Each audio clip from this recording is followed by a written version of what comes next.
Yeah, so freshman year I had a stress reaction, like popped up the day after Nuttycombe, so that took me out the rest of the season. Then last year at ACCs I had an exertional heat stroke and I wasn't allowed to train for 18 days after that, so I ran the national meet, but the goal at the national meet was, hey man, just do what you can to help the team score. I'm not expecting anything exceptional out of you. I know like you're not superhuman, you're not an alien, you've lost something, but I know you can fight, so that's why I'm putting you in. And I scored 5th for our team, but it wasn't my full potential that day.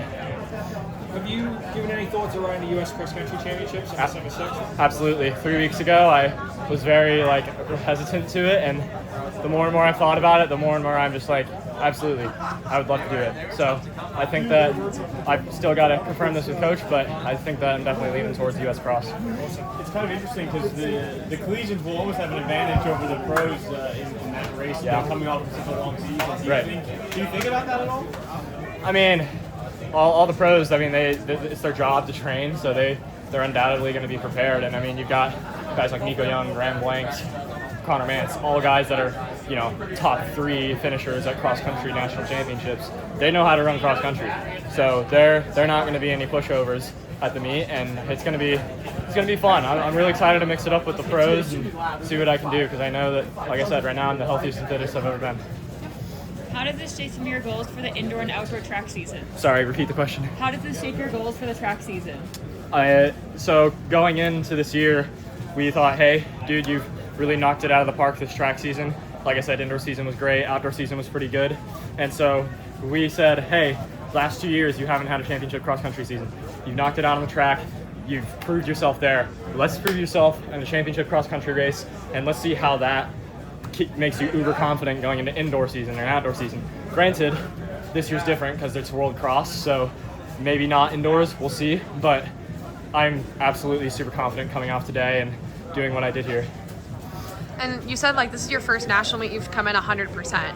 Yeah. What are some of the emotions involved with that as well that you're taking away from today? I never take any of this for granted anymore. I know that being in the position of watching from the sidelines or being in the position of, being out for 18 days before and getting put on the line and saying, hey, do what you can.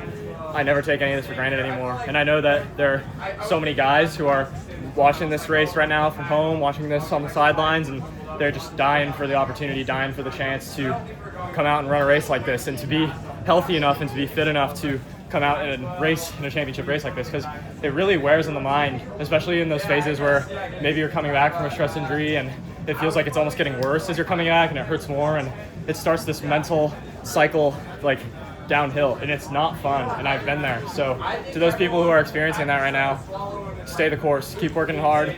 It's not going to be linear. It's going to be roller coasters of emotions where some days it'll feel amazing and the next day it'll feel like it's regressed, but you can come back. You're really strong.